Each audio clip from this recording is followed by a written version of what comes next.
구독, 좋아요. 시작하기 전에 좋아요 한번 꾹 눌러주시고 구독 신청하시는 분이 있으면 구독 꾹 눌러주시면 신청해 주시면 큰 힘이 됩니다. 예, 1부 바로 시작하겠습니다. 박상용 부부장 검사님 나오셨습니다. 어서 오십시오. 예, 안녕하십니까? 예, 형량거래 한동안은 연어 술파티 의혹을 민주당이 여러 형태로 이제 북치고 장구치고 하더니 북과 장구의 효력이 떨어졌나 봅니다. 이제 형량거래라는 새로운 녹취록이라는 걸 꺼내 들어가지고 이 조작기소 국정투기라는 이름의 청문회에서 대대적으로 판을 벌이려고 사전 작업을 하고 있어요. 그래서 오늘 집중적으로 그 문제 한번 따져보겠습니다. 연어 술파티는 사실 이제 여지는 남아있지만 뭐 새로울 게 없습니다. 그냥 이제 판 벌여보려다가 그냥 정리가 되는 판인데 이 녹취록 새롭게 공개됐다는 녹취록 그 문제부터 한번 시작을 해보겠습니다. 자, 이 질문부터 해보죠. 민주당의 전용기 김동화 의원 그리고 이화영 씨 변호인 출신인 서민석 변호사 기자회견을 지금 열었었습니다. 그저께 2023년도 6월 19일에 서민석 변호사와 지금 여기 계시는 박상용 검사 간의 통화 내용 중에 일부 녹취 그 부분만을 딱 끄집어내가지고 그걸 공개를 했어요. 우선 내용을 좀 상세하게 따져보기 위해서 이 질문부터 드릴게요. 전용기, 김동화, 이 민주당 의원, 서민석 변호사, 기자회견 이 사람들이 공개한 녹취록 내용이 뭡니까? 제가 먼저 그 종범 이재명 대통령을 주범으로 하고 네. 본인을 종범으로 해줄 테니까 그리고 여러 가지 뭐 그 편의를 제공하면서 그러니까는 허위 진술을 제가 회유했다 이런 내용인데요. 예. 예. 허위 진술을 예. 회유했다. 그리고 그 허위 진술의 허위는 형량 거래라는 것을 이용했다. 뭐 이런 건가요? 예, 그렇죠. 형량 거래라고 하는 것이 사실 이번에 새롭게 만들어진 말인데, 예. 그러니까 주범, 종범, 그러니까 이화영 씨를 종범으로 해주겠다라는 것을 아마 형량 거래로 표현하신 것 같아요. 네. 예.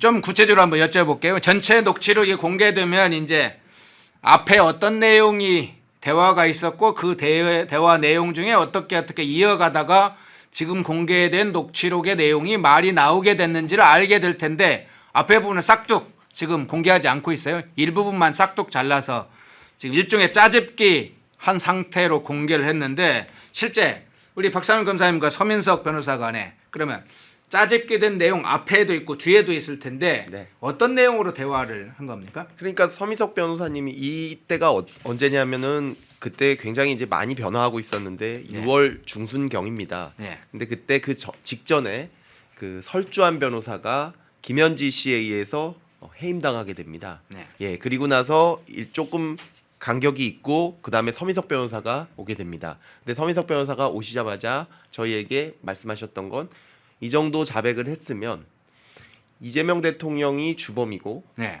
우리는 방조범으로 해달라. 특히 주장했던 것이 그때 이게 100억 정도 되는 뇌물이기 때문에 특정범죄 가중처벌법상 뇌물로 가중처벌되게 됩니다.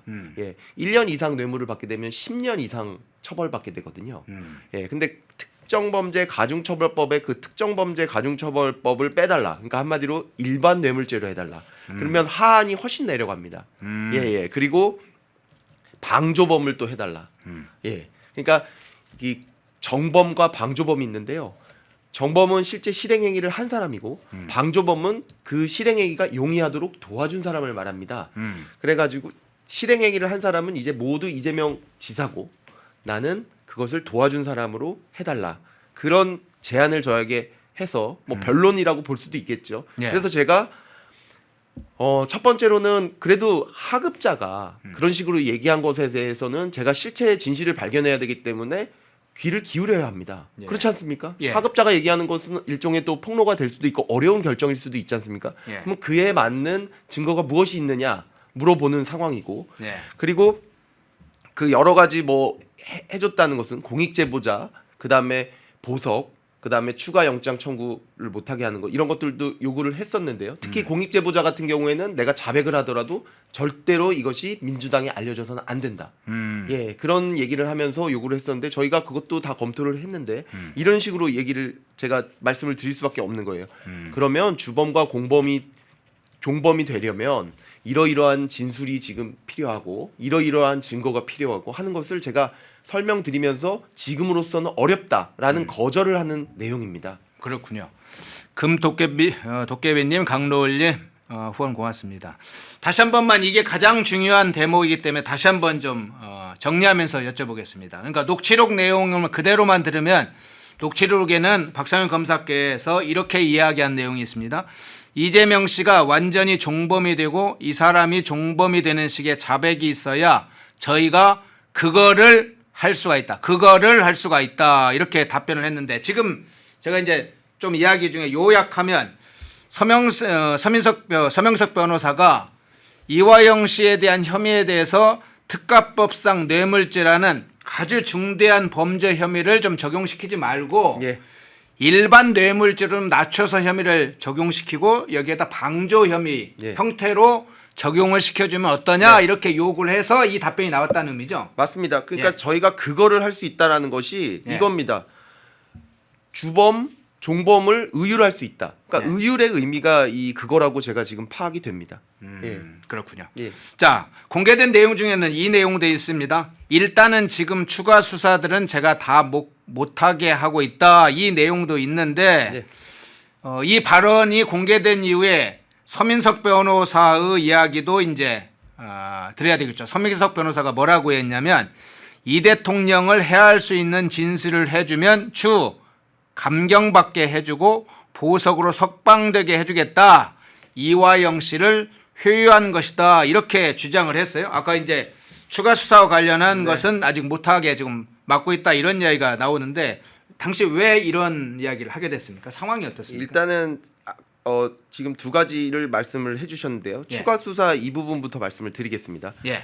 그 당시에는 계속적으로 김성태 씨가 진술을 하고 있는 상황이고 진술을 하면 할수록 거기서 이화영 씨의 추가 범죄들이 계속해서 생겨나고 있는 상황이었습니다. 예. 예, 그래서 수사가 계속 번져나가고 있는 상황이었고 검사로서는 그런 진술을 받았을 때 그것을 수사하지 않을 수가 없습니다. 형사소송법상 검사는 범죄를 발견하였을 때 반드시 수사해야 한다고 되어 있습니다. 예. 그래서 수사가 계속 번져나가고 있는 상황이었고 그런데 이쪽 그 진술은 지금 굉장히 좀 약간 자백이 나오고 있음에도 불구하고 또 주범 종범을 할 수 있겠느냐 이런 식의 얘기가 나오고 있고요. 예. 그러니까 제가 만약에 그런 식으로 자백을 하게 되고 전체적으로 진술을 하게 되면 저희도 수사 역량이 한정되어 있지 않습니까? 예. 그러니까 수사 역량을 여기에 좀 집중시키자고 우리가 수사팀에 제가 건의를 하겠다. 그래서 그것을 조금 늦추고 여기 수사팀에 이걸 집중을 해서 이것을 좀 빨리 처리하고 그다음에 수사가 무분별하게 번지는 것을 좀 막겠다. 그런 취지입니다. 그러니까 이것은 뭐 수사를 하고 안 하고의 뭐 이걸로 인해서 거래가 되지가 않습니다. 생각을 해보십시오. 지금 이것은 100억 뇌물짜리입니다. 100억 뇌물인데 100억 뇌물이면 제가 생각하기에 한 30년 이상 나올 겁니다. 예. 근데 지금 뭐 추가 수사 같은 것들이 이거랑 균형이 맞습니까? 추가 수사 안 해줄 테니까 30년 받아라. 이런 것들 해줄 수 없지 않습니까? 네. 살인죄 논하고 있는데 음주운전 빼줄 테니까 살인죄 좀 진술해 주세요. 이렇게 얘기하는 사람 누가 있겠습니까? 그렇죠. 이것은 수사 역량과 일정에 대한 내용입니다. 그러니까 이 뒤에 내용이 좀 생략돼 있는데 일정에 협조를 해 주십시오. 예. ABC 혐의 얘기한다고 했을 때 그 일정에 맨날 변호사도 안 나오고 그 혐의도 얘기 안 하고 그렇게 되면 저희 수사팀 일정이 전부 다 엉클어지지 않습니까? 헝클어지지 않습니까? 그러니까 그런 협조를 해 주십시오라는 내용을 딱 따서 그 부분만 지금 여기 이렇게 나온 것입니다. 예.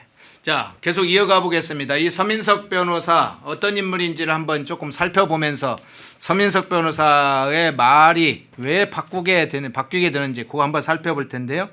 서민석 변호사는 2023년 7월에 진행됐던 이화영 씨 재판에서 이렇게 이야기를 했습니다. 쌍방울 대북 송금 사실을 이재명 지사에게 보고했다. 그러니까 이화영 씨의 진술을 이재명 당시 경기지사에게 보고했다는 것을 공개적으로 밝힌 인물이 이 서민석 변호사입니다. 당시에 재판정에서 이 상황을 보고 있던 이화영 씨의 부인 백정화 씨죠. 백정화 씨가 이렇게 얘기합니다. 남편이 변호인, 이 변호인은 서민석 변호사죠. 남편이 변호인에게 놀아났다.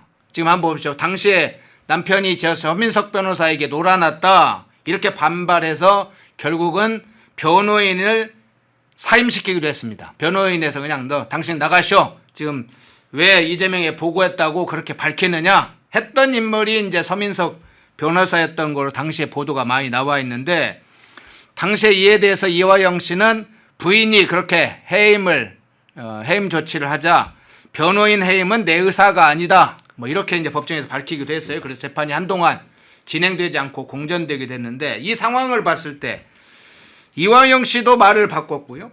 서민석 변호사도 보니까 이전에 2023년 그 상황과 보면 지금 완전히 또 말을 바꿨네요. 예, 솔직히 저는 좀 저렇게까지 말씀을 바꾸신 거에 대해서는 좀 굉장히 당황스러웠습니다. 예. 왜냐하면 그 소위 말하는 그 모든 진술이, 그러니까 이화영 부지사가 이재명 지사에게 다 보고했다는 그런 아주 주요 진술은 전부 다 서민석 변호사가 변호인일 때 나온 진술입니다. 네. 게다가 이 사건에 있어서 굉장히 중요했던 국정원 문건을 저희가 받을 때에도 이화영 씨가 알려주시긴 했지만 저희가 영장 받을 때는 또 동의가 필요한데 그때 동의해줬던 변호사가 서민석 변호사입니다. 그러니까 가장 중요한 증거와 가장 중요한 진술을 모두 주신, 거기에 조력해 주신 분이 서민석 변호사신데 이제 와서는 180도 바뀌셔가지고 갑자기 이재명 지사를 지키려는 뭐 투사였다 이렇게 말씀하시는데 그건 좀 본인 스스로도 민망하시지 않을까요? 예. 민망할 상황이 돼버렸네요. 자, 그러면 이렇게 여쭤볼게요. 서민석 변호사 이 얘기를 조금 더 한두 가지를 더 했으면 좋겠는데요. 서민석 변호사는 대북 송금 사건에 관해서 이화영 씨를 주범이 아닌 종범으로 좀 의뢰달라. 앞서 얘기했던 특가법상 뇌물죄가 아니라 일반 뇌물죄로 또는 방조범으로 그렇게 이제 종범으로 만들어 달라고 일종의 선처를 요청한 셈인데, 그러면 우리 박상일 검사께서 이제 그런 제안을 받았을 때 당시에 이 대북 송금 사건은 박 검사님이 주도하게 했지만 수사팀이 있었을 거 아닙니까? 수사팀에서 이 관련된 논의를 전체적으로 그것을 협의를 했습니까? 예, 했습니다. 왜냐하면 협의를 변호인이 이제 바뀌었고 그리고 주범과 종범으로 해달라는 것은 사실 굉장히 중요한 그 변론입니다. 왜냐하면 어쨌든 주범 종범이 되려면 아주 굉장히 새로운 사실이나 자백이 나와야 되는 상황인데 그것을 할 수도 있다 이런 식의 내용이었기 때문에 저희가 다 보고를 드렸고 그리고 저희 회의를 했던 것도 기억이 나는데요. 일단은 불가하다. 지금 상황으로는 지금 있는 증거나 이런 것들로는 이화영 씨가 주도적으로 대북 그 송금에 관여한 것이 맞기 때문에 그 특가법을 빼려면 그 대북 송금한 액수를 조정해야 됩니다. 그러니까 그건 불가하다. 네. 그리고 방조범도 하려면은 그 본인이 실행행위를 하는 게 아니라 실행행위는 모두 이재명 지사가 하고 본인은 거기를 방조하는 행위만 해야 되는데 이제 이화영 부지사는 상당히 주도적으로 했다. 그래서 저희는 둘 다 공동 정범이다. 당연히 뭐 상위범, 하위범의 개념은 있겠지만 공동 정범이다. 이렇게 결론을 내리고 할 수 없다라고 결론을 내렸었습니다. 아, 오히려 사실은 받아들일 수 없다 그런 입장을 전달했군요. 예. 지금으로서는 받아들일 수 없다. 만약에 새로운 증거, 새로운 진술이 나온다면 그걸 고려해 볼 수 있겠죠. 그렇지만 지금 증거 상태에서는 어렵다. 이런 공동 정범이다. 당연히 그렇습니다. 예.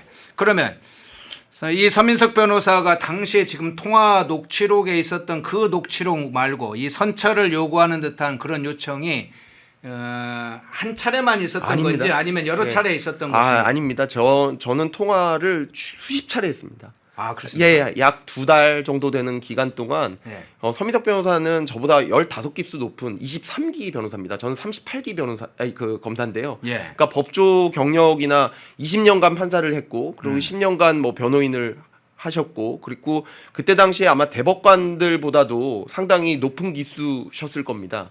그러니까 대체로 전화 변론하는데 굉장히 익숙해져 있으셨고요. 예, 그리고 저희가 굉장히 수사가 급박하게 돌아가는 상황이었기 때문에 사실 뭐 서면 변론보다는 어쨌든 그 간단한 내용들은 전부 다 전화 변론을 하는 것이 효율적이고 변론에 훨씬 도움이 된다고 생각을 해서 제가 다 응대도 드리고 제가 또 급할 땐 전화도 드리고 이런 식으로 오갔고 그러니까 그것을 다 공개를 하시면 모두가 아주 그 내용들이 맥락이 잘 드러날 텐데 지금 공개를 무슨 한 통화도 제대로 못 하고 계시지 않습니까? 그러면 지금 30통의 말씀하신 통화 중에 내용이면 한 통화도 못 하고 있습니다. 예. 긴 시간 동안 수십 차례 통화를 했다고 그러면 전화변론이라는 형식이군요. 그게 사실은 예. 전화변론이라는 형식도 일단 형식이 있군요. 변론 형태로. 원래는 뭐 그것을 하지 말라고 하는데 지금 상황에서는 어떤 확정적인 변론을 그 서면으로 하는 상황이라기보다는 그 확정적인 변론을 하기 전에 저와 좀 상의를 하는 상황이었기 때문에 예. 예, 전화 변론도 저희가 받아들여 준 것입니다. 예. 그러면 지금 이제 그런 정도로 했다면 지금 공개된 녹취록은 아주 정말 일부겠네요. 일부 중에 일부시죠. 한 통화도 지금 공개를 못 하고 계시니까요. 적어도 여보세요부터 끊겠습니다는 나와야 저희가 네. 그게 무슨 통화인지를 알지. 네. 이런 식으로 하면 이게 무슨 어떻게 이런 식으로 공개를 하시는지 잘 모르겠어요. 예. 자, 이런 이야기도 좀 있습니다. 이게 이제 사실관계를 한번 여쭤볼 텐데 서민석 변호사 측에서 또는 민주당 측에서 좀 이야기를 한 건데 서민석 변호사가 이화영 씨 변호인을 맡고 있다가 이 백정화 씨, 그러니까 이화영 씨 부인의 어떤 경로, 법정에서의 경로 이후에 해임된 이후에 그 후에도 이제 이 서민석 변호사의 주장은 박상현 검사께서 전화를 해서 이화영 씨 변호를 계속 맡으면 어떠냐 이런 요청을 했었다. 네. 뭐 이제 그런 이야기인데 실제로 있었는지 어떤 취지인지 좀 설명해. 그거는 뭐 너무 당연한 내용이었고 아마 제가 했을 겁니다. 잘 기억은 나지 않지만 아마 했을 겁니다. 왜냐하면 네. 그때 당시에 그 의뢰인 그러니까 피의자는 이화영 씨잖아요. 예. 근데 이화영 씨는 늘 본인의 의사와 관계없이 변호인들이 소위 말해 잘려요. 아. 그 전에는 설주한 변호사가 네네. 김현지 씨에 의해서 잘리죠. 그러네요. 그러니까 그때도 완전히 패닉이 되셨거든요. 예. 완전히 패닉이 돼서 거의 울먹이다시피 해가지고 변호사를 불러달라. 왜냐하면 자기가 너무 외로우니까요. 자기 입장을 들어주는 사람은 없고 대다수의 입장이 혼자 지고 가라. 이런 입장으로 오니까 그때도 힘들어했고요. 그때도 제가 설주한 변호사한테 전화해서 왜 안 오십니까? 그렇게 얘기했을 때 설주한 변호사가 얘기한 게 김현지 씨가 지금 얘기해서 내가 더 변론을 할 수가 없다 이렇게 얘기했던 거였거든요. 네. 지금 이 서민석 변호사도 똑같아요. 법정에 진술을 하려고 하는데 법정에서 자백을 그때 자기 진술을 인정하려고 하는 그 상황이었거든요. 네. 그때 백정화 씨가 거의 난입하다시피 해가지고 법정이 완전 파행이 됐어요. 그리고 그 다음부터 변호인이 나오지 않기 시작합니다. 아예 그 재판이 진행이 안 됐어요. 당연히 저희 수사도 진행이 안 되고요. 그것은 법원에서도 변호사님 빨리 나오시라고 다시 맡아달라. 왜 맡아달라고 하냐? 원래 의뢰인의 의지에 따라서 변호인이 움직여야 되는 것이지 제3자가 본인의 입맛에 맞지 않는 진술을 한다고 해서 변호인을 해임시키는 것은 원래 그렇게 하면 안 됩니다. 당연히 그때 당시도 계속해서 이화영 씨는 서민석 변호사 필요하다고 했었거든요. 예. 그러니까 제가 당연히 서민석 변호사님한테 다시 맡아주시면 안 되냐. 이화영 씨가 이렇게 원하고 있다라고 얘기한 거고 너무나도 당연한 내용입니다. 예.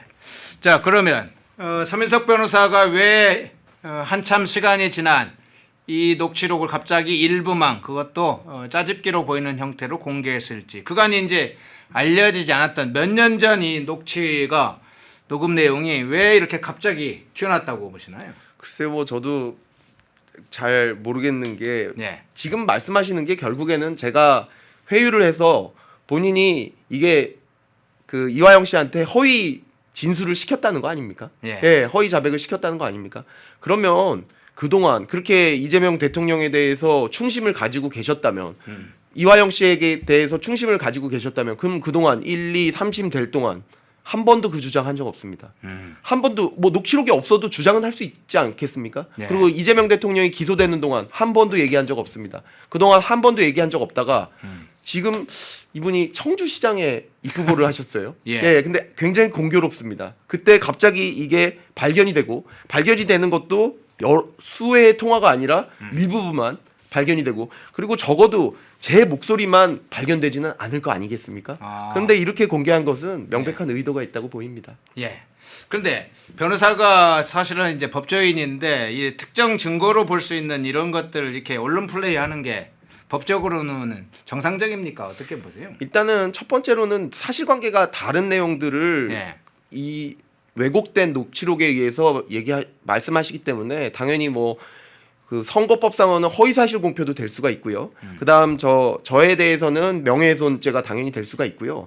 또 하나 중요한 것은 변호사로서 이런 식으로 변론한 것을 녹음하거나 그것을 나중에 활용한다는 것은 굉장히 문제가 있는 것이 지금 벌써 본인의 변론 전략, 그러니까 본인과 그 자기 의뢰인인 이화영의 변론 전략이 녹취를 통해서 다 전달이 되지 않습니까? 이렇게 밖에 공개가 되지 않습니까? 근데 이것은 변호인과 의뢰인 간에는 절대적인 어떤 그 비밀 보장이 되어야 하거든요.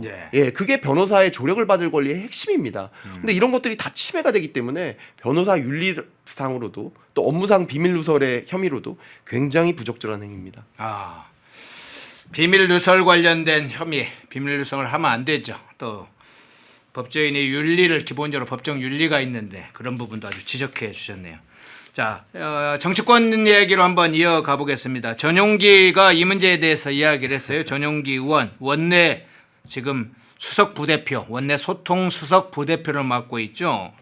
전용기 의원이 추가로 녹취를 공개할 수 있다는 식으로 이야기를 하면서 이렇게 얘기합니다. 차차 공개할 것. 아니 뭐 공개하면 공개를 하지 무슨 차차 공개할 것. 공개 안 하겠다는 얘기인지 차차 공개할 것은 있는데 뭐 마땅치 않다 그런 의미인지 차차 공개할 것이라고 하면서도 이렇게 얘기합니다. 검찰 입장에서 추가 녹취는 핵폭탄급일 것이다. 이렇게 으름장을 놨어요. 핵폭탄을 가지고 있으면 안 터뜨리고 자기가 가지고 있으면 자기 몸에서 터지면 오히려 자포가는 셈이 되는데요. 어떻게 들으셨어요? 아니 근데 전용기 이 의원님께서 이 말씀을 하시고 나서 그저께인가요? 벌써 녹취 공개를 법사위에서 한번 하셨었죠. 예. 근데 그 녹취 내용은 뭐였냐면은 그건 5월 25일자 녹취였습니다. 그러니까 지금 6월 19일보다 전이에요. 이때는 설전 변호사가 있을 때입니다. 그러니까 제3자 뇌물죄는 설전 변호사가 하고 그다음에 외국환거래법 위반 등은 서민석 변호사가 공판 변호사를 하고. 근데 그때는 서민석 변호사는 입장이 완전히 달랐어요. 그때는 어떤 입장이었냐면 이화영이 안고 가라. 대신 이재명 대통령 되면 사면 받자. 이런 식의 변론이었어요. 그래서 제가 그때 당시에 아니 그렇게 거의 주술에 가까운 변론을 하면 되나요? 법적인 변론을 하시라. 이렇게 얘기하는 내용을 전용기 의원께서 공개하셨더라고요. 근데 거기 내용을 보면 이런 내용이 나옵니다. 이재명에 대해서 배신을 안 하면 사면 받을 수 있다. 라는 식의 내용이 나옵니다. 그럼 그게 뭡니까? 결국에는 그때 당시에 이화영, 서민석은 적어도 이재명 대통령이 대북 송금에 공범이 된다는 거를 알고 있었다는 거 아닙니까? 그렇겠죠. 그렇죠. 왜? 아니 제가 만약에 이런 진술을 해달라라고 했을 때 이거는 이재명 대통령의 배신이다라고 얘기하는 거는 원래 이게 허위 진술을 제가 얘기했다면 아니 검사님 그것은 무고 아닙니까? 근데 그렇게 얘기 안 해요. 그 진술이 사실이라는 건 본인도 인정해요. 근데 그거는 이재명 대통령에 대한 배신이야. 이렇게 얘기해요. 저한테. 그리고 나중에 사면 받을 수 있다. 만약에 이재명 대통령이 이 일에 전혀 무관하다면 그러면 왜 본인이 다 지고 간 거를 본인이 사임을 해줍니까? 예, 그것은 사실상 이재명 대통령이 이 일에 관여돼 있다는 것을 자백하는 셈이 되거든요. 제 생각에는 핵폭탄은 핵폭탄인데 이 대북 송금 사건에 아주 중요한 증거가 나왔다. 아, 그러니까 어느 쪽에 사실 핵폭탄인지는 좀 살펴봐야 되겠군요. 예. 그래서 지금 핵폭탄이라고 말씀하시고 처음 얘기하신 게 이 내용이었는데 굉장한 핵폭탄이 된다고 생각하거든요. 제가. 예. 그래서 핵 보유량이 얼마나 되시는지 모르겠지만 예. 좀 약간 환영을 드린다는 입장을 말씀드리고 싶습니다. 예. 예. 계속 좀 부탁드리겠습니다. 예. 이게 그러네요. 전체 공개를 조금이라도 하시면 이런 식으로 맥락이 나오거든요. 예. 예. 북한이 핵 강국으로 가고 핵폭탄 뭐 제조하는 실력이 있다, 60개 있다, 뭐 100개 있다, 뭐 이렇게 해서 핵 가지고 세계에서 장난치고 벼랑끝 얘기도 하고 그러는데 뭐 전용기 의원이나 민주당도 우리 뭐 핵폭탄급 가지고 있어라 그래서 벼랑끝 전술 쓰는 겁니까? 아니 핵폭탄급 가지고 있으면 내놓으시라고. 근데 그 핵폭탄급이 터지면 누가 그 핵폭탄에 맞아서 휘청하는지는 좀 다른 문제일 것 같다. 자, 그런데 어쨌든 녹취를 둘러싸고 이제 공방이 지금도 이제 여지는 남아 있고 계속 공방이 진행되고 있지 않습니까? 네. 근데 저는 본질적으로 이제 우리가 봐야 될 것은 이 녹취록을 둘러싼 문제도 정확하게 해명하고 저 공세에 맞서 이제 싸우면서 놓치지 않아야 될 건 결국은 이 대북 송금 사건의 재판이 특히 이재명 관련된 재판이 이제 중지돼 있는 네. 이 상황, 재판이 중단된 상황 그리고 이 불법 대북 송금 사건의 본질 이게 중요하지 않겠습니까? 네. 이 문제를 전체적으로 보면 어떻게 해석을 하세요? 그 제가 한번 말씀을 드린 적도 있었던 것 같은데 이 대북 송금 사건이라는 것은 사실 이재명 당시 지사는 대통령이 되고 싶어했고 방북을 통해서 그 다음에 김성태 씨는 이를 통해서 굉장한 주가 부양을 하여 굉장한 아주 유수의 재벌이 되고 싶어했습니다. 그리고 이 양쪽에서 모두 이익을 얻고자 한 이화영 씨는 차명으로 쌍방울의 주식을 갖고 있으면서 굉장한 부자가 되려고 했고요. 수천억 대의 부자입니다. 예. 그리고 그 이재명을 대통령을 만들면서 상당히 그 정치적 공신이 되려고 했던 아주 큰 사건입니다. 그런데 이런 사건들을 이게 다시 있어서는 안 되겠죠. 당연히. 예. 근데 이런 사건들을 지금 정지되어 있다고 하더라도 예. 설령 거기에 조작이 있다고 하더라도 예. 이것을 그러면 사법의 영역에 맞추면 놓아두면 될 것 아닙니까? 거기서 해결하려는 게 우리나라의 우리 공화국의 어떤 법치의 핵심 아닙니까? 결정은 사법부가 한다. 공정한 사법부가 한다. 근데 지금은 권력이 이것을 취하해 가지고 없애버리려고 하는 거 아닙니까? 예, 그러니까 이 범죄의 관점 그리고 이것이 지금 없애려고 하는 이 어떤 절차적인 법치의 관점 이 두 부분에서 꼭 좀 봐주셨으면 좋겠습니다. 예.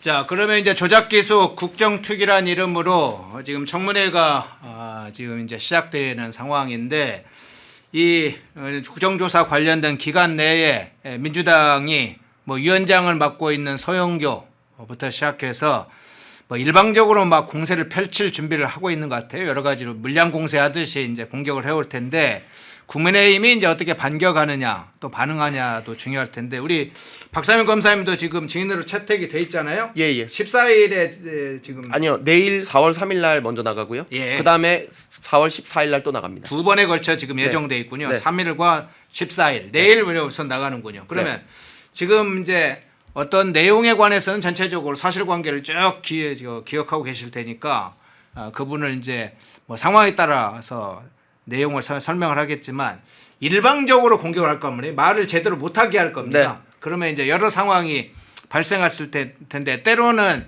이제 국민의힘 의원들의 질의를 유도시켜서 사실은 답을 해야 되는 상황이 됐을 텐데 그런 상황이 닥쳐올 때 우리 지금 박 검사님이 생각하는 어떤 부분을 좀 염두에 두고 계세요? 뭐 거기 안에서는 제가 그냥 성실히 답변을 드리려고 하고요. 짧게. 예. 그런데 지금 여기서 한 가지만 더 말씀드리고 싶은 건 이번에 제가 좀 느낀 거는 뭐냐면요. 예. 이렇게 맥락을 완전히 삭제한 채 그냥 딱 한두 문장만 가지고 이것은 제가 먼저 주범 종범을 제안한 거야. 형량 거래를 제안한 거야. 이렇게 맥락을 강요해서 조작해서 언론사한테 쓰라 그러고 언론사들은 그걸 우우 받아 쓰고 이런 식의 행태가 있어서는 안 됩니다. 이거는 기자에 대해서도 굉장히 모욕적인 거 아닙니까? 그러네요. 예. 그리고 게다가 어저께 나온 MBC 보도를 보면요. 6월 19일자 그 주범 종범을 제가 뭐 제안했느냐 말았느냐 하는 그 같은 통화의 마지막 부분을 보면 제가 명백하게 종범은 안 됩니다 하는 거절하는 부분이 나옵니다. 근데 KBS 보도가 어땠습니까? 최초 보도가 그 통화를 다 듣고도 앞 뒤에 제가 거절하는 부분은 삭제하고 마치 제가 대답하는 부분만 놓고 박상용이 먼저 제안했다는 식으로 보도를 하지 않았습니까? 명백한 조작, 명백한 허위 보도입니다. 이게 짜깁기 보도의 폐해죠. 이런 것들을 저는 오늘 법적 조치를 취할 예정이고요. 예, 그리고 이런 식의 보도 행태가 다시는 일어나지 않게 이런 식으로 얼마나 국력이 낭비되고 지금 국론이 분열됩니까? 예, 이런 식의 언론 행태도 지적을 해가면서 이 부분을 대응할 예정입니다. 예.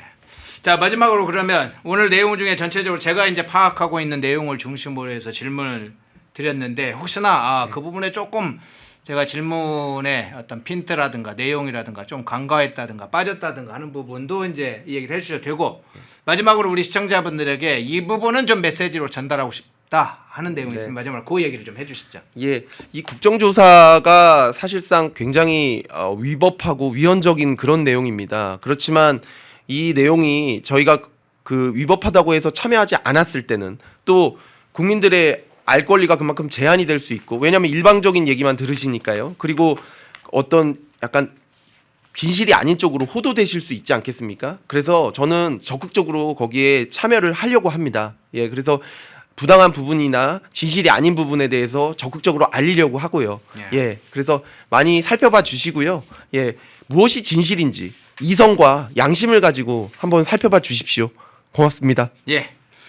우리 저 시청자 여러분, 박상윤 검사의 싸움은 한 분의 싸움이 아닙니다. 전체 전선에서 아주 중요한 대북 송금 사건의 중요한 전선이죠. 또 자유민주주의와 법치주의의 중대한 기둥이 되는 전선을 싸우고 있기 때문에 박 검사님께서 외롭지 않게 여러분들이 많이 응원해 주시고 많이 격려해 주시고 지난번 출연했을 때 쇼츠 본 영상 다 합쳐보니까 어떤 건 한 쇼츠만 해도 한 70만 80만 봤더라고요. 합치면 한 200만 정도가 본 것 같아요. 다 합산해보니까 대략 제가 보니까 오늘도 그런 어떤 오늘 출연 영상이 정말 많은 사람들에게 알려져서 저 진짜 민주당 애들 웃긴 애들이네 뭐 이런 이야기가 나올 수 있도록 많이 좀 확산해 주는 게 이 전선에서 함께 격려하고 돕고 연대하는 일이라고 생각합니다.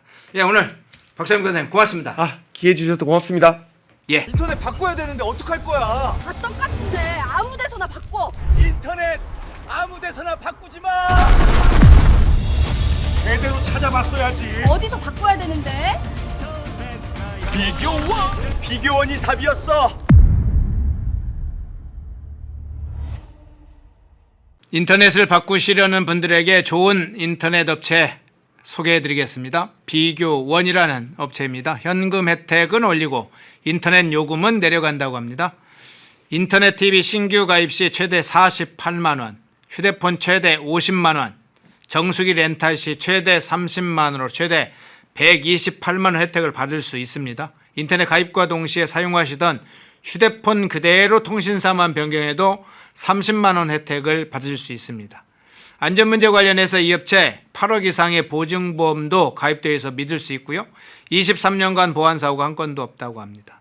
또 본인 가입 후에 지인도 가입하면 최대 4만 원 이마트 모바일 상품권을 횟수에 상관없이 무제한 제공한다고 하네요. 화면에 보이시죠? 1670-2571로 연락하셔서 상담 받아보시거나 네이버에 비교원 검색 후 문의 남겨주시면 전화드린다고 합니다. 팁 드립니다. 연락하실 때 펜앤마이크 TV 구독자라고 말씀하시면 비밀 혜택도 있다고 합니다.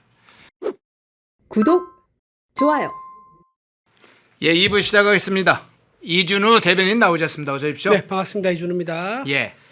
우선 정원호 사건, 이 네. 서울시장 후보, 정원호 후보 계속 여러 가지 추문에 휩싸여 있는 상황들이 반복되고 있는데 이번에는 성동구청 출연기관장이 성폭력 범죄 혐의자였다. 뭐 이런 사실까지도 알려졌네요.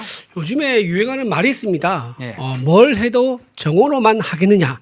이런 말이 나올 정도로 정원호 후보가 굉장히 많은 큰 논란을 일으키고 사법 리스크도 있는 상황이다라고 말씀드립니다. 네. 일단 뭐 도이치모터 사건 유명하죠. 도이치모터 사건 관련해 가지고 뭔가 관련이 있는 게 아니냐. 이거는 민주당 내 경선 과정에서 나온 얘기예요. 그런 것도 있고 이번에 또 새로 나온 게 뭐냐면은 성폭력 관련된 내용입니다. 성폭력 혐의자를요 이번에 본인이 성동구청장 할 때 성동구청장 출연 기관의 기관장으로 임명을 했던 거 이게 또 논란이 되고 있습니다. 내용을 잠깐 말씀드리면요. 성폭력 혐의자가 있었는데 이 혐의자가 1심에서 일단은 유죄를 받았습니다. 강간 혐의로 유죄를 받았습니다. 근데 2심에서 무죄가 됐어요.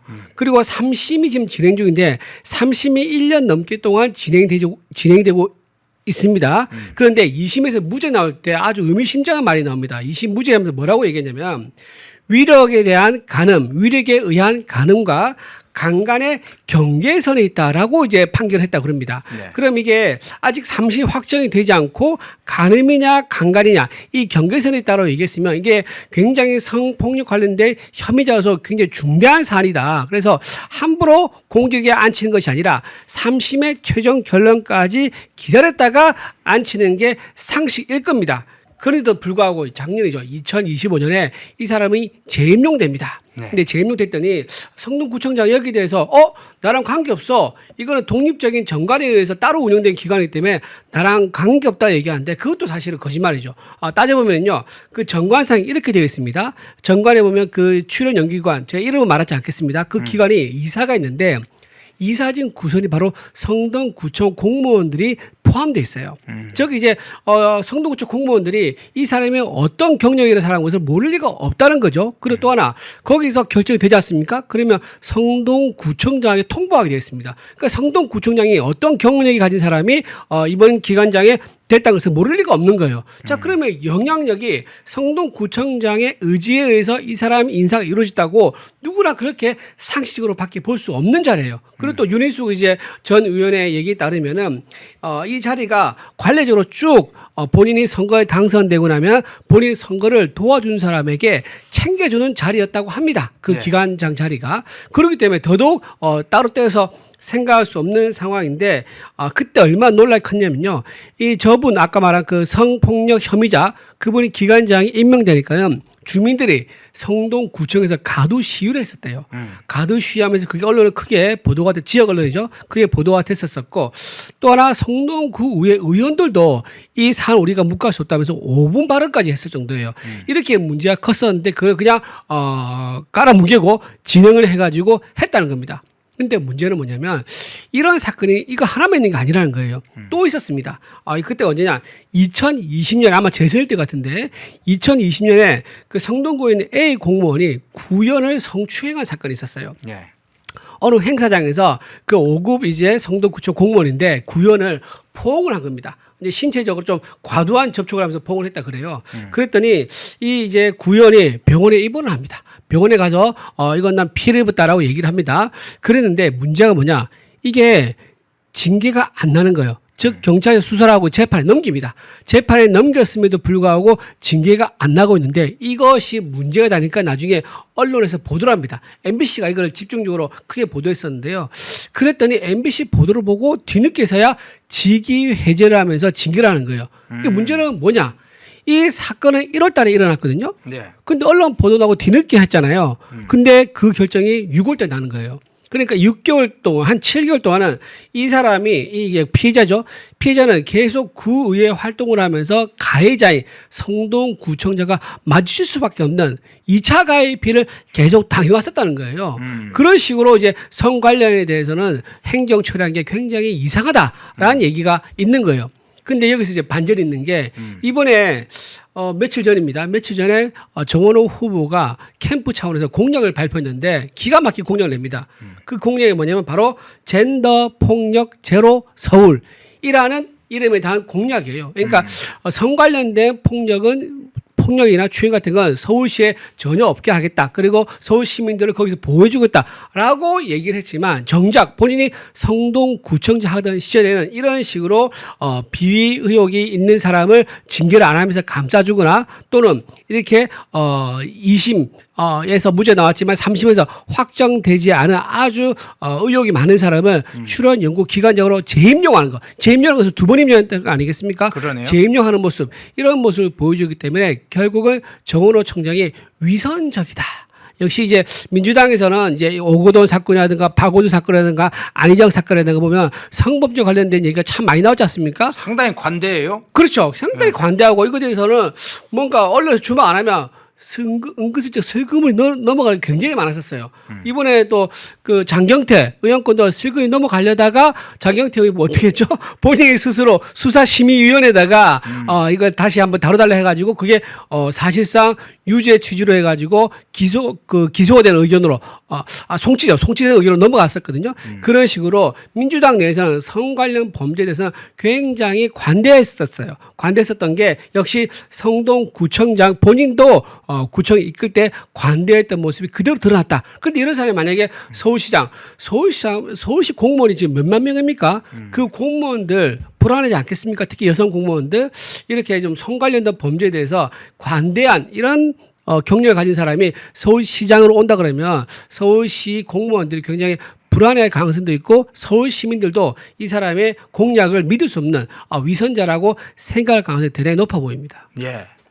자, 그런데 이 정원호 관련된 추문은 근래에 지금 몇 건이 터졌잖아요. 네네. 예, 물론 이제 성동구 힐링센터 여수의 그 건도 터졌고 또 하나 가장 큰 건으로는 최근에 본인이 고액 후원금을 받았던 관련자들이 소속된 기업에게 540억 규모의 수의 계약을 맺어줬다. 네. 야, 몇 년 사이에 540억 정도 수익 계약을 맺어줬다면 거의 뭐 저수지 수준이 가깝게 이것도 돼 보이는데. 그렇죠. 예. 이게 지금 지난번에 논란이 좀 되다가 네. 지금 좀 약간 그 수그러드는 분위기인데 제대로 진상 규명이 안 된 채 지금 이 사건이 그냥 약간 물밑에 가라앉는 상황이 되고 있는데 이게 대가성 뇌물 사건 문제가 중요한 포인트 아닙니까? 그렇죠. 지금 8개 업체거든요. 네. 8개 업체가 지금 정원옥 성동구청장에게 고액 후원을 한 사람이 소속된 회사예요. 근데 이 회사가요, 5년 동안 총 86건 계약을 했는데 이 중에 75%가 수익이라는 거예요. 잠깐만요. 그거 한번 띄워주시겠습니까? 어제 예, 나오네요. 고액 후원자 소속 8곳에 성동구청 사업 수주 5년간 사업 수주 계약 건수하고 금액이 지금 다 나와 있네요. 예. 네, 맞습니다. 저희 보면 A 회사 나오고 뭐 그러니까 폐기물 처리 회사가 좀 많이 나오는데 네. 폐기물 처리 회사가 좀 금액이 많습니다. 네. 폐기물 처리 회사가 4곳이 총 357억 원 정도를 계약을 맺었다고 합니다. 그리고 아까 제가 잠깐 말씀드렸는데 8군데 업체가 86건을 총 계약했는데 이 중에 75%가 수익 계약을 했었고요. 그리고 이들 업체가 5년 동안 이렇게 수익 계약을 하면서 벌어들인 수익이 541억이라는 겁니다. 그래서 밖에서 보기에 아무리 이거를 우리가 객관적으로 합리적으로 본다 하더라도 의심스럽죠. 어떤 의심이냐? 일감 몰아주기 카르텔 아니냐라고 의심할 수밖에 없는 그런 정황이 아주 뚜렷하다고 말씀드리고요. 또 하나 이제 성동구청장 시절에 본인이 했던 사업 중에서 스마트 쉼터라는 게 있어요. 그러니까 이게 정원호 구청장이 굉장히 밀고 있는 사업인데 이게 왜 본인이 미냐면은 이게 스마트 쉼터가 전국에서 처음으로 도입했다 그럽니다. 그러니까 아주 간단한 거예요. 그러니까 버스 정류소 같은 데 있지 않습니까? 거기 가면은 에어컨이 나오고 난방기가 돌아가고 휴대폰을 충전할 수 있고 비도 피할 수 있는 그런 이제 공간이에요. 그런 공간인데 이거를 성동구에서 이제 도입을 합니다. 이때 도입을 했을 때 A 업체가 있습니다. A 업체가 5년간 26건 중에서 19건을 수익 계약을 했다고 합니다. 자, 저기 나오네요. 스마트 쉼터에. 저런 건데 저게 이제 규모가 이제 굉장히 다양해요. 작은 것도 있고 굉장히 큰 것도 있는데 저렇게 해서 추진을 했었는데 저기 있던 그 이제 임원이 성동구청장에게 고액의 후원금을 낸 게 이번에 확인이 됐어요. 근데 500만 원을 이제 후원했거든요. 고액 후원금 명단은 300만 원부터 공개를 하게 되어 있습니다. 그래서 500만 원 냈다는 게 확인이 됐는데 자, 생각해 보면요. 상식적으로 5년간 19건의 수익 계약을 한 업체가 있습니다. 그런데 저렇게 후원금으로 500만 원 딱 하고 말았을까? 라는 게 일반인들의 생각이에요. 더 후원금을 뭔가 주지 않았을까라고 생각할 수밖에 없는 거죠. 왜냐하면 금액이 뭐 몇십억이 되는 거니까 이거를 몇십억을 이제 사업을 수주하고 그 사업을 인허 아래 최종적으로 도장을 찍어준 구청장에게 고작 500만 원 몇 번 주고 끝냈을까라고 생각하는 게 일반인의 상식이기 때문에 이게 검찰에서 제대로 들어가서 수사를 해볼 필요가 있다. 근데 지금 검찰이 안 움직인 거예요. 왜? 정권 눈치를 보고 검찰을 없애겠다고 하고 있으니까. 근데 자, 아주 간단해요. 저 업체 있지 않습니까? 업체에 대해서 압수수색을 하면 됩니다. 그리고 그때 수의계약을 했었던 서류 그리고 압수수색하면서 그때 그 수의계약했던 담당자와 그 다음에 성동구청의 공무원이 있을 거예요. 그 공무원의 핸드폰을 입수하면 돼요. 그래서 어떤 대화가 오고 갔느냐 아주 간단하게 결정할 수 있습니다. 그런데 그것을 실체를 밝힐 생각하지 않고 전부 다 입을 다물고 있는 거 굉장히 애석하고요. 전현희 의원 정도가 지금 이거에 대해서 한마디 했어요. 근데 전현희 의원도 아주 교묘하게 얘기합니다. 뭐라고 얘기하냐면 이거 의혹에 대해서 수사를 통해서 카르텔을 밝혀야 된다. 이렇게 얘기 안 하고 어떻게 얘기하냐면 후원금을 받지 말았어야 한다. 그리고 후원금 받았으면 그 돌려줬어야 한다라고 얘기하면서 고작 500만 원 뭐 받은 거 이거 몇 번 받은 거 있거든요. 그것만 가지고 문제 삼으면서 마치 저 수익액 한 것은 문제가 없다는 식의 뉘앙스 풍기면서 전현희 의원의 입장을 냈거든요. 이것도 보면서 이 이제 민주당 내에서 이제 자기들 경선하긴 하지만 정원호 구청장한테 몰아주기 위한 게 아니냐. 어떤 후보를 몰아주기 위해서 의지가 없는 게 아니냐. 그러니까 실체를 밝힐 의지가 없는 게 아니냐. 그런 생각이 들어서 이거야말로 정말 국정조사를 하든지 특검을 하든지 해서 실체를 반드시 밝혀야 될 엄청난 사건이다. 541억 원의 수의계약의 실체가 무엇이냐 그것을 꼭 확인할 필요가 있다고 말씀드립니다. 그런데 이렇게 대규모 수의 계약이 이루어진 데는 곳곳에서 지금 의혹투성이고 고액 후원금을 냈다는 것은 그만큼 이권이 서로 관계가 돼 있는 민관 부정 청탁 관계가 지금 확인된 건데 실제로 이제 청탁이 어떻게 이루어지고 거래가 어떻게 이루어지는지에 대한 이제 수사가 좀 필요한 상황인데 지금 단순히 그 의혹 차원의 문제가 아니라 수사 단계로 넘어야 될 상황인데 민주당의 지금 서울시장 후보자들, 네네. 경선자들이 있잖아요. 네. 박주민, 전현희 뭐 이런 사람들은 이 문제에 대해서 지금 어떤 대처를 하고 있습니까? 침묵하고 있는 것으로 보이는데. 침묵하고 있어요. 예. 얘기 안 해요. 그러니까 이걸 보는 것 같아요. 이게 지금 누가 민우 후보죠?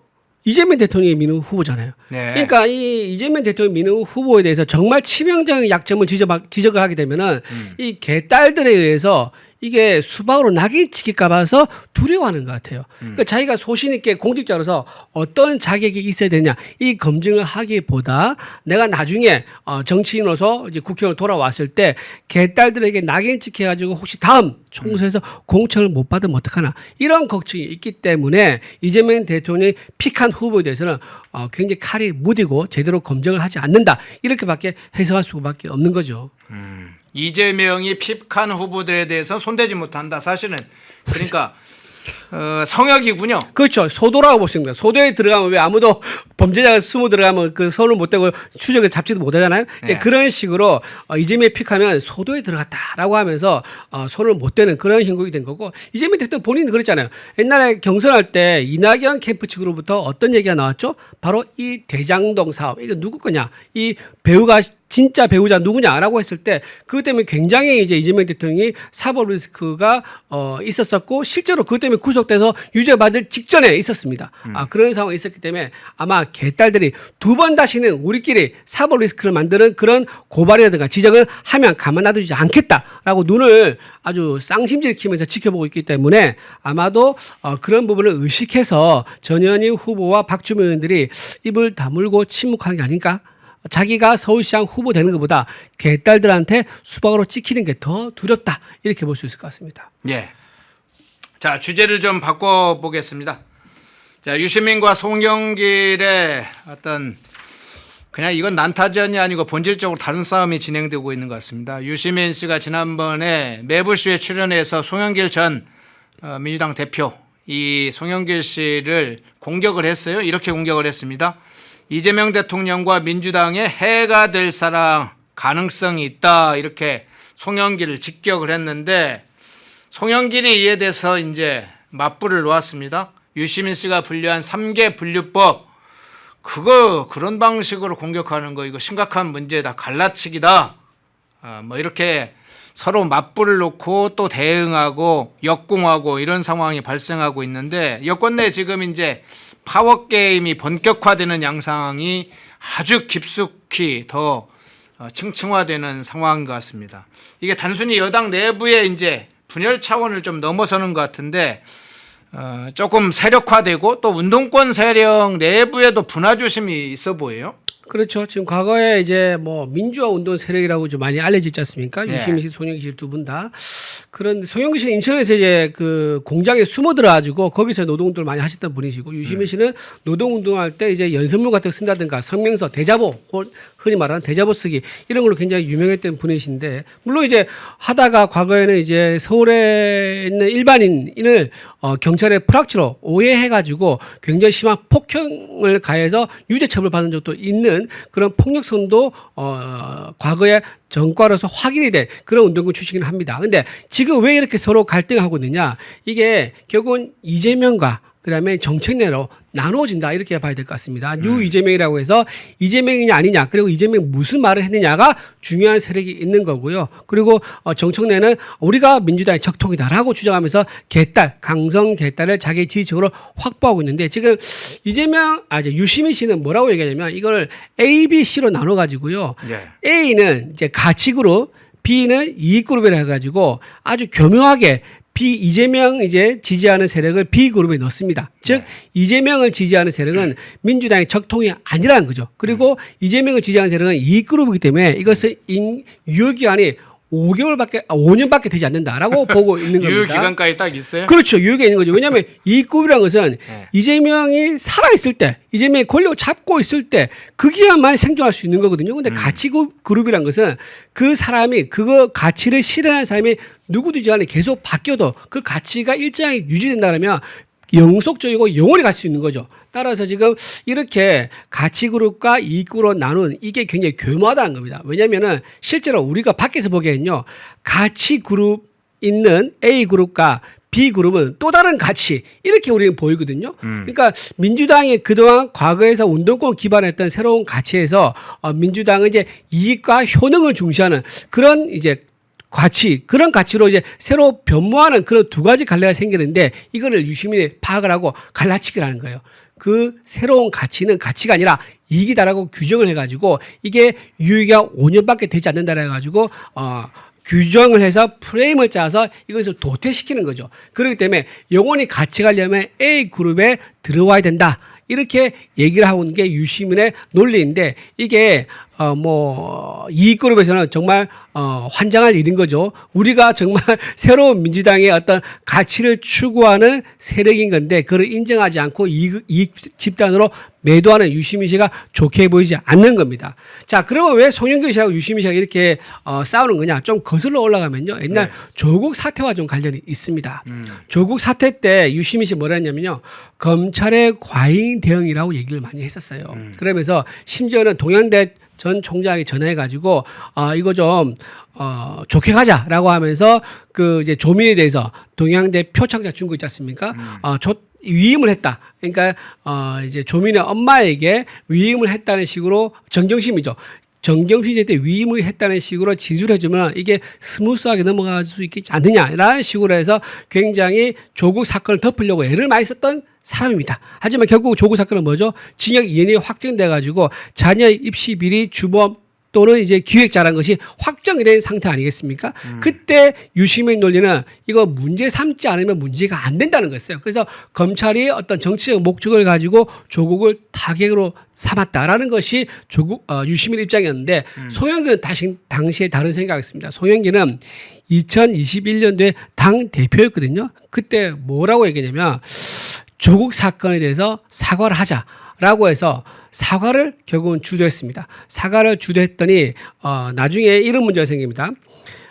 이제 친문이 이재명 대선 때 적극 도와주지 않았다라고 또 얘기를 해요. 그러니까 조국 사태 때문에 정권이 결국 반납됐지 않습니까? 우리 국민의힘으로 정권이 반납됐는데 이것에 대해서 조국에 대한 입장은 유시민은 조국을 지켰어야 된다는 거고 송영길은 조국에 대해서 사과하고 갔어야 되는데 그거를 제대로 사과를 안 했더니 친문 세력들이 이재명 대선을 도와주지 않았다라고 얘기를 한 거예요. 그러니까 유시민 얘기는 외부의 책임이 있다. 정권 교체에 대한 책임이 외부에 있다는 거고 송영길은 우리 내부에 있다는 거예요. 우리 내부에서 친문 세력이 이재명 대선을 도와주지 않았기 때문에 우리가 대선에 졌다라는 식으로 외부 책임과 내부 책임으로 갈라지게 된 거죠. 그러면서 둘이 감정이 굉장히 격해졌고 건너올 수 없는 다리를 건너서 지금까지 갈등을 일으키고 있다라고 볼 수 있는 거고요. 그때 유시민 씨가 이렇게 얘기했습니다.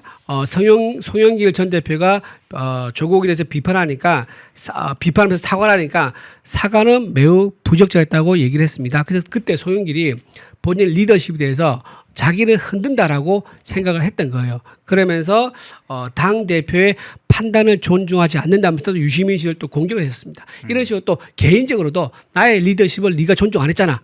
이런 입장이 있는 거고 또 이제 유시민 입장에서는 네가 제대로 리더십 발휘 못했잖아. 이제 그런 입장이 서로 있기 때문에 지금 건널 수 없는 감정의 골이 매우 깊다 이렇게 말할 수 있습니다. 예. 자, 그럼 한 가지만 이 주제는 좀 덧붙여서 여쭤볼게요. 그런데 어느 정권이나 권력을 잡게 되면 구권력과 신권력이 다투는 경우도 일부 있고, 네네. 개파 간 이제 정파 간 싸움도 우리 어떤 정치 역사에서 크고 작은 형태가 좀 다르지만 있어 왔잖아요. 네네. 그런데 이번 논쟁에 보니까 권력 내부의 싸움이기도 하면서 정통성 논쟁을 하는 것 같은 느낌도 듭니다. 아까 네. 이제 가치그룹, 이익그룹 나눠서 얘기를 했는데 여기에 노무현까지 자꾸 이제 상당히 끌어들이면서 어느 순간에 노무현 노선을 둘러싸고 싸우는 이런 양상까지도 비화되고 네. 있어요. 이게 네네. 어떤 속성이라고 보세요? 이게 지금 정청래 대표가 그때 봉화말 내려가지고 뭐 네. 노무현의 뭐 뜻을 뭐 기리겠습니다, 이어가겠습니다라고 얘기했지 않습니까? 그 누가 반대했죠? 누가 비판했죠? 곽상은 노무현의 사위가 무슨 소리냐, 내가 인정 못하겠다라고 하면서 굉장히 비판했었습니다. 그러니까 정청래 당 대표가 진짜 노무현의 뜻을 이어가기보다는 본인이 현재 전당대회에서 이기는 거에 관심이 있다 보니까는 네. 친노 세력, 즉 친문 세력의 도움 없이는 본인이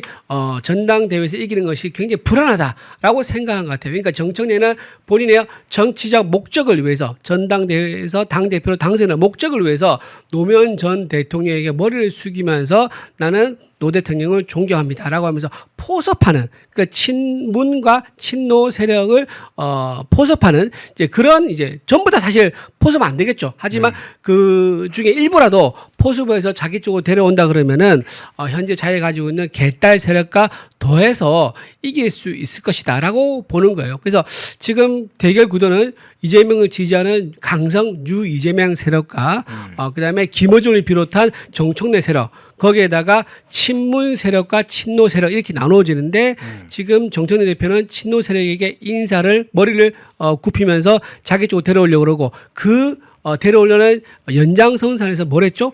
조국 혁신당과의 합당을 추진했었던 거예요. 조국 대표는 문재인 정권 때 법무부 장관 하다가 결국은 사법 처리를 받았지 않습니까? 그러니까 조국 대표가 가지고 있는 상징성이 친노와 친문의 정신을 이어가는 대표적인 인물이다라는 게 있어요. 그래서 조국 대표를 원내에 진입시키고 민주당과 합당을 하게 되면 친노와 친문 세력들이 정청래에게 우호적인 태도로 바뀌지 않을까? 그렇게 되면은 본인이 가지고 있는 김어준 개딸 세력과 이 두 세력이 만나서 유이재명과 붙는다면 우리가 전당대회에서 이길 가능성이 있겠다. 그런 차원에서 아주 계산적인 차원에서 친노와 친문 세력에게 손을 내미는 그런 전략을 피고 있다 이렇게 말씀드릴 수 있습니다. 예. 자, 주제를 좀 한번 바꿔보겠습니다. 지금 조작기수 국정투기 가동이 진행되고 있는데 현실적 쟁점들이 지금 나오고 있네요. 그 한 장면을 한번 좀 살펴보겠습니다. 불법 대북 송금 사건을 둘러싼 문제이죠. 박상용 검사 관련된 문제가 지금 나오고 있는데 이화영 전 부지사의 변호인이었던 서민석 변호라는 사람이 녹취록을 공개하는 상황이 됐어요. 그런데 그 공개하는 내용에 보니까 일단 이런 내용이 있습니다. 이재명 씨가 완전히 주범이 되고 이 사람이 그러니까 이화영 전 부지사죠. 이 사람이 종범이 되는 식의 자백이 있어야 저희가 그걸 할 수 있다. 이렇게 녹음 내용 그게 이제 녹취록으로 지금 나왔는데 이게 서민석 씨 민주당에 지금 후보로 출마하고 있다는 서민석 변호사가 이걸 제출했는데 자 이걸로 지금 민주당에서는 봐라 그러니까 회의 협박해가지고 결국은 조작한 거 아니냐 이런 중요한 근거를 찾았다는 식으로 지금 정치적 공세를 펴고 있네요. 네, 이게 내용 뭐 그 관련된 대화와 오고 한 거 이게 영상이 있는지 모르겠는데 네. 어쨌든 그 내용이 이렇습니다. 이재명 씨가 완전히 주범이 되고 이 사람이 종범이 되는 시기에 자백이 있어야 저희가 그거를 할 수 있고라고 하는데 여기서 관심 가질 포인트가 바로 그겁니다. 그러니까 이게 뭐냐면 박상현 검사가 서민석 변호사에게 그거를 할 수 있기 위해서는 이런 전제 조건이 필요하다고 얘기하거든요. 그러니까 이게 다시 말해서 무슨 말이죠? 서민석 변호사가 박상현 검사에게 그거를 요청을 했다는 거예요. 예. 그러니까 그 요청을 우리가 받아들이기 위해서는 이게 전제된다라고 설명하고 있는 부분이에요. 그런데 이걸 앞부분을 똑 떼고 이 부분만 얘기를 하면서 어떻게 하느냐. 마치 박상현 검사가 서 변호사에게 우리가 회유를 하는 것처럼 야, 내가 잘 봐줄 테니까 너네 자백해. 라고 하는 것처럼 완전히 포장을 해가지고 껍데기만 가르쳐가지고 이런 식으로 둔갑시켜서 지금 기자회견을 했다라고 지금 보여주고요. 자, 보세요. 이렇습니다. 서민석 변호사가 어떻게 맨 처음에 얘기를 하냐면요. 특가법상 뇌물죄 적용 안 되게 해달라고 검사에게 얘기를 합니다. 그러면서 아, 그게 서민석 변호사의 제안이군요. 그렇죠. 특가법상 뇌물죄를 네. 적용하지 말아달라. 말해달라는 게 그러면 다른 걸로 해달라 이런 거예요. 그렇죠. 그러면서 다른 거 해달라는 게 뭐냐면 그게 이거였어요. 단순 뇌물죄 종범으로 처리해달라는 것이 바로 서 변호사의 요청이에요. 네. 근데 그거를 우리가 들어주려고 하니까는 이런 것들이 전제된다. 그게 바로 자백이에요. 이와영이 자백을 해야지 네가 말한 종범이 되는 건데 주범이 누구란 것을 알려주지 않는다 그러면 어떻게 이 사람이 종범이 되느냐? 주범 없이 종범이 있을 수가 없잖아요. 그거를 설명을 한 거예요. 박 검사가. 네. 근데 이거를 가지고 앞에 있는 질문, 맨 처음에 서 변호사가 자기한테 요구했던 거, 이거를 쏙 빼고 얘기하니까 마치 뭔가 회유한 것처럼 보이는데 굉장히 이거는 이제 왜곡된 잘못된 주장이라고 말씀드리고요. 이때 박수환영 검사가 이렇게 얘기합니다. 그거는 그러니까 서 검사가 요구한 거죠. 서 변호사가 요구한 거죠. 그러니까 종범을 해달라는 그 요청은 이재명을 이제 이재명이 완전히 주범이 되고 이화영이 종범이 되는 식의 자백이 있어야만 가능합니다라고 설명을 했고요. 그래야만 추가적으로 더 얘기합니다. 그래야만 서 변호사가 요구한 그때 들을 수 있다라고 하면서 열거한 게 뭐냐면 공익 제보자 원하고 있죠. 그것도 지금 우리가 검토해 볼 수 있는 거고 보석도 검토해 볼 수 있는 거고 그다음에 추가 영장 청구 안 한 거 그것도 검토해 볼 수 있다. 이것이 다 가능해진다라고 설명한 거예요. 근데 이거를 앞뒤 딱 잘라가지고 얘기를 하니까 굉장히 민주당에서 뭔가 박상현 검사가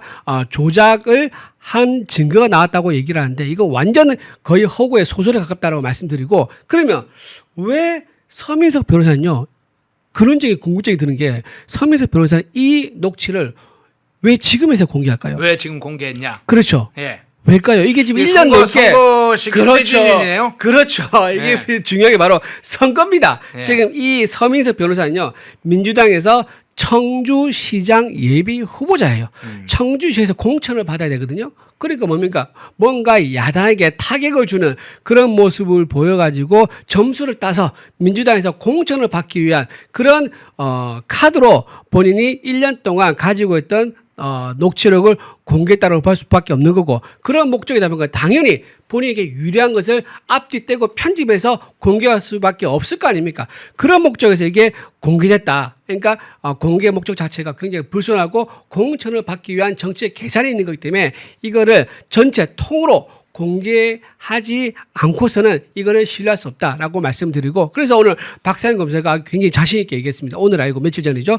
김성태하고 이화영 녹취록 1600조 정도 된다 그러더라고요. 네. 그걸 전부 다 공개해라. 그 둘이가 무슨 얘기를 했는지까지 얘기를 했을 정도라 말씀드립니다. 예, 중요한 포인트를 잡아주셨네요. 서민석 변호사가 특가법상 뇌물죄를 적용하면 엄청난 형량이 나오니까 자기 이제 자기가 변호사니까 이화영 씨를 특가법상 뇌물죄가 아니라 단순 뇌물죄로 좀 처리해주면 안 되냐. 뇌물죄는 인정한다 이거죠.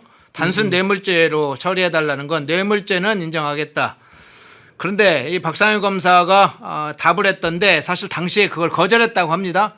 거절을 했고 특가법상 뇌물죄에 해당되니까 거절을 했다면 그러면서 어쨌든 뇌물죄가 적용이 되려면 그 사항에 대해서 본인이 자백을 해야 되고 그 관련돼서 주범과 종범이 다 있게 마련인데 이런 상황은 대북 송금 자체의 성격이 이재명의 방북 사건이면 주범 종범 뭐 이런 이야기를 일반적으로 설명했다고 하죠. 이게 회유 공작이 아니라 서민석 변호사의 제안에 대해서 그것이 어떻게 진행되어야 하느냐 사실관계뿐만 아니라 원론적으로 어떻게 진행돼야 그 성립이 되는 거다 이런 걸 설명했는데 서 변호사가 그걸 딱 떼고 앞부분은 떼고 뒤에서 마치 회유 공작한 것처럼 마침 충주시장이요? 아니요. 충주의 청주시장. 청주시장 출마자입니다. 지금. 청주시장 출마자니까 예. 그런 일이 벌어졌군요. 예, 중요한 포인트를 잡아주셨네요. 그리고 좀 하나 더 네. 말씀드리면 지금 밑에 럭키님께서 아까 KBS가 지금 이렇게 하는 게 지금 굉장히 불순한 의도가 아니냐라는 식으로 이제 댓글 다셨더라고요. KBS 오버가 좀 의외로 많습니다. 공영방송이지 않습니까? 그런데 이렇게 오버가 많으면 되느냐라고 이제 말씀을 드릴 수 있고 오버 과거에 좀 있었어요. 2023년 11월에 그 유명한 검언 유착 오보가 있었죠.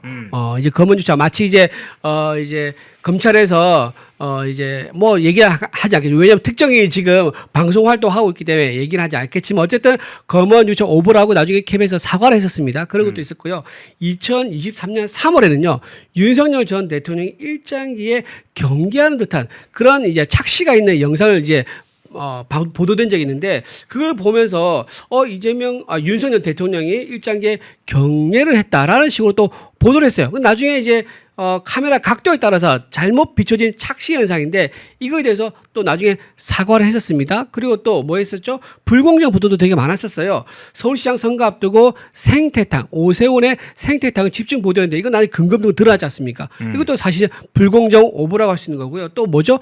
KBS 라디오에서요. 특정 이제 진영에 대해서는 아예 원고에 있는 부분을 통으로 떼서 말을 하지 않는 거예요. 그러니까 원고에는요 민주당과 국민의힘에 이런 일이 있었습니다라고 얘기가 됐는데 민주당만 얘기하고 국민의힘은 얘기를 안 해.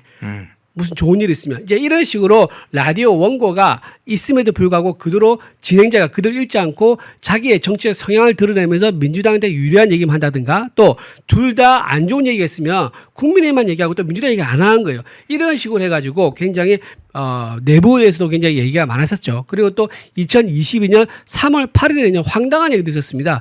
레오나르도 디카프리오 아죠? 영화배우. 그분이 우크라이나에 1,000만 불을 기부했다라고 또 보도를 했었어요. 근데 그게 또 그 SNS에 떠도는 얘기인데 그걸 확인하자고 또 보도를 한 거예요. 그래서 또 오보에서 또 사과를 한 적도 있었어요. 이런 식으로 KBS가 의외로 오보를 좀 많이 냈었다라고 이제 말씀을 드리고 불공정 보도는 뭐 이루 말할 것도 없다라고 말씀드리면서 이 주말 사이에 나왔던 이 보도도 굉장히 정치적으로 의도성이 있는 보도였다라고 아울러서 말씀드리겠습니다. 예.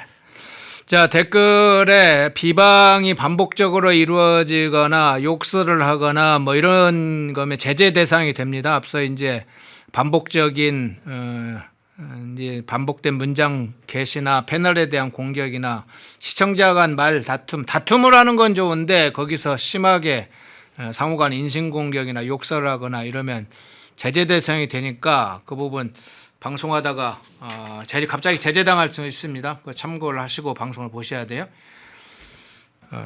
예. 그런데 이 문제도 한번 좀 살펴보겠습니다. 갑작스럽게 지금 서민석 변호사가 이야기를 하고 민주당이 나서는 상황이 됐는데 그 전에 연어술 파티 문제가 좀 있었잖아요. 네네.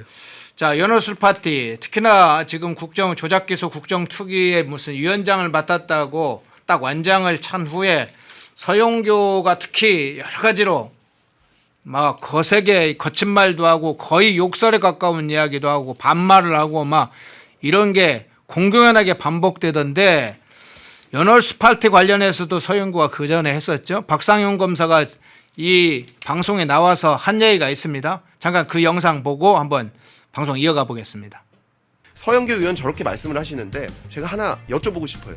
뭘 조작했다는 겁니까? 공소장에 판결문에 어떤 부분, 어떤 진술, 어떤 증거가 조작됐다는 겁니까? 그러니까 뭐 집무실로 썼든 연어술 파티를 했든 진술 세미나를 했든 아니 조작된 걸 얘기를 해야 재심을 하든 공소 취소를 하든 뭐 저를 처벌을 하든 할 거 아닙니까? 그게 전혀 없는 상태로 왕왕 그냥 뭐 술파티 했다. 사실 술파티의 실체도 제대로 말씀 못 하시잖아요. 이화영 씨 술을 안 먹고 자백했어요. 그것도 실체로 말씀 못 하시잖아요. 그게 문제입니다. 예. 자, 그런데 연어술 파티 관련해서 한참 떠들더니 갑자기 연어술 파티 관련된 부분은 논쟁의 중심에서 사라졌어요. 연어술 파티 관련해서 법무가 조사를 했죠. 관련 교도관들 전수조사를 했죠. 그런데 어떤 교도관도 연어술 파티가 있다고 말한 교도관이 한 명도 없습니다. 뭐 관련 증거를 내놓으려고 해도 증거가 없어요. 날짜도 처음엔 특정하지를 못했습니다. 이화영이 말한 날짜하고 최종적으로 뭐 5월 며칠로 해서 법무부가 특정을 했는데 그 날짜도 여러 가지로 이제 특정된 날짜도 잘 맞질 않아요. 그런데 아까 보다시피 연어술 파티 문제로 해서 무슨 이게 조작 기소된 것처럼 한참 떨떡하더니 연어술 파티는 어느 순간에 사라지고 갑자기 녹취록이 나왔어요. 그 연어술 파티 의혹은 이제 쓸모가 없어진 건가요? 그러니까 이제 막 던지는 거죠. 막 던져놓고 이게 안 먹히고 이게 또 탄핵되거나 이러면 또 다른 카드를 꺼내는 겁니다. 그러면서 이게 진실을 밝혀지려면 시간이 걸리잖아요. 네. 그거를 이용하는 거예요. 지금 연어 술파티도 지금 얼마나 오래 끌었습니까? 지금 거의 몇 년을 끌은 것 같은데요. 이것도 지금은 이제 거의 확정적으로 법무부에서 방금 말씀하신 것처럼 네. 법무부에서 교도관 전수조사를 했는데 단 한 명도 연어 술파티가 있었다는 것을 입증해주는 또는 관련 진술한 사람이 없었다고 해요. 그러면서 지금 이게 탄핵되면서 이게 부정되니까 아, 큰일 났다. 빨리 다른 거 새로 구해야 돼. 라고 하면서 지금 아까 서 변호사, 이제 이화영 씨의 측 변호사죠. 서 변호사를 꼬이게 어쩐지 모르겠습니다. 어쨌든 데리고 와가지고 이 사람 관련돼서 이 사람이 녹취를 한 거를 이제 공개를 하면서 마치 더 박 검사가 연어 술파티는 아니지만 이러한 또 다른 이제 부적절한 의혹이 있다, 조작이 있었다라는 식으로 또 계속 그 타격을 이어가기 위한 그런 식으로 지금 계속 정치적 공세를 하고 있는 거죠. 근데 아까 제가 잠깐 말씀드렸지만 이 서 변호사가 지금 충주시장에 청주시장이라고 그랬나요? 제가? 청주죠. 청주시장에 출마하려는 사람이기 때문에 정치적 목적을 가지고 본인이 녹취를 풀었다는 것은 이건 애시당초 신뢰성을, 공신력을 가지기 힘들다라고 말씀을 좀 드리고요.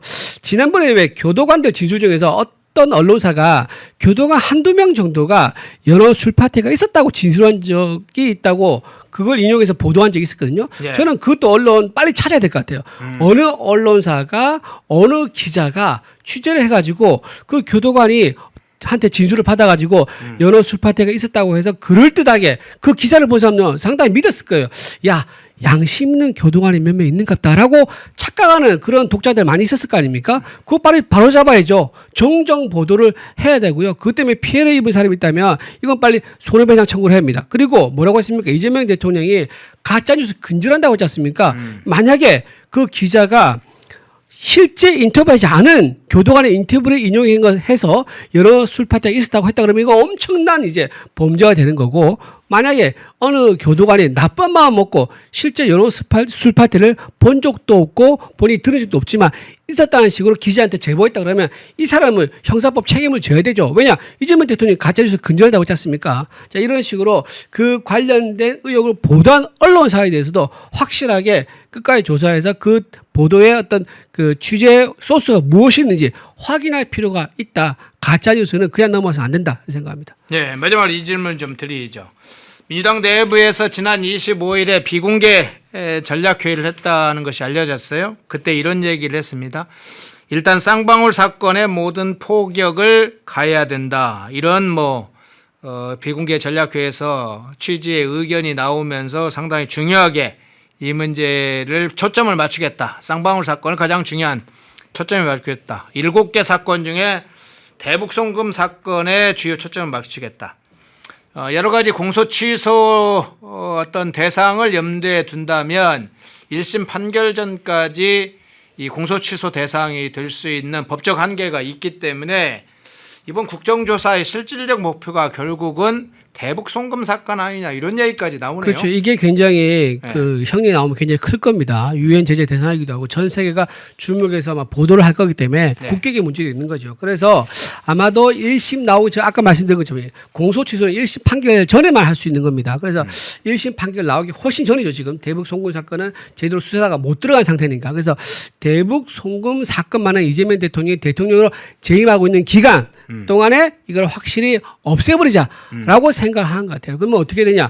조작 기소라고 몰아가지고 공소를 취소하는 방법밖에 없을 것이다. 그래서 지금 사실상 목적은 대북 송금 사건 공소 취소 그리고 대장동 개발 특혜 사건 이것도 이제 이재명 대통령 본인한테 1심이 시작 안 됐지 않습니까? 그래서 공소 취소하는 거 이 두 개를 목적으로 하고 있고 이미 3심에서 유죄 취집하기로 환송된 거 있지 않습니까?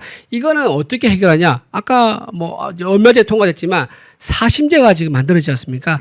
4심제에서 자기가 임명한 사람들로 채워지면은 법관들 채워지게 되면은 이재명 대통령에게 임명받은 사람들이 설마 이재명 대통령에게 유죄 취지를 때리겠느냐라고 하면서 4심에서 무죄를 받는 거 이 방법을 생각하고 있다. 결국 5년 동안 차근차근 본인은 무엇을 하느냐, 국가를 운영하기보다 또는 한미 관계를 개선하기보다 민생과 경제를 챙기는 것보다 본인 죄를 없애는 것, 이거에 집중해서 본인은 5년 뒤에 자연인으로 돌아가면 재판 안 받는 거, 구속 안 되는 거, 이것만 생각하고 있는 지도자다. 그래서 이런 사람이 국가를 이끌게 되면 그 나라의 앞일이 어떻게 되겠느냐, 굉장히 어둡다라고 말씀드립니다.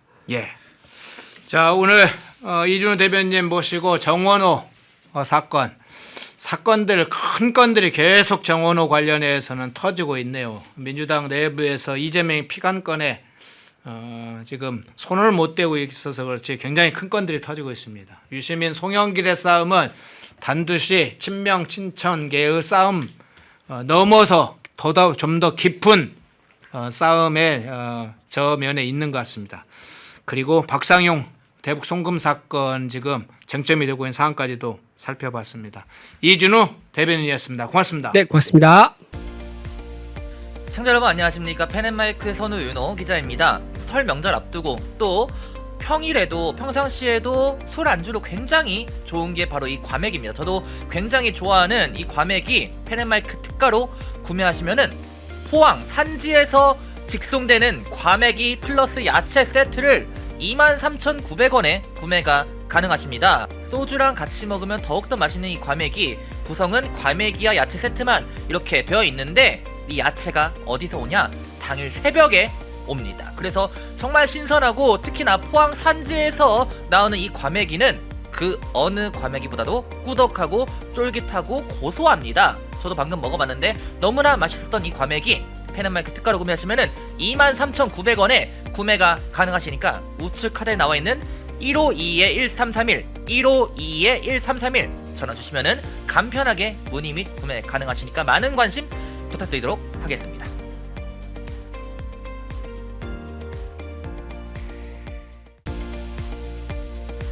시청자 여러분 안녕하십니까. 펜앤마이크 선우윤호 기자입니다.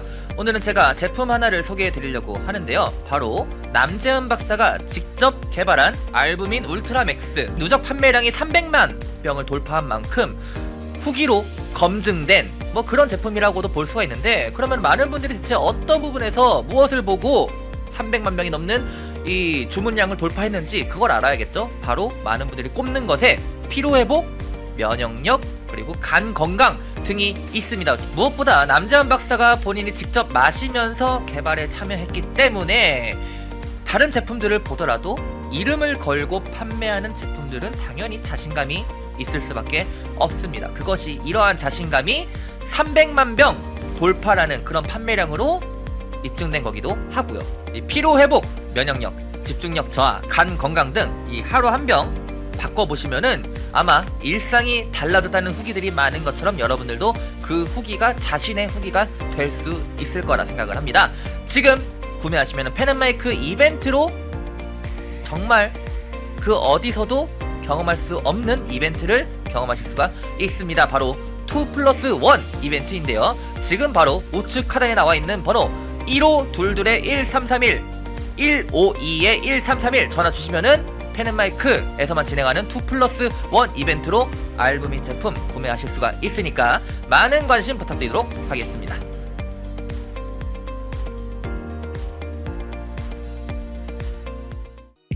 펜앤마이크에서 추천하는 영상도 보고 가세요. 다른 영상도 즐기시려면 구독 버튼을 꼭 눌러주세요.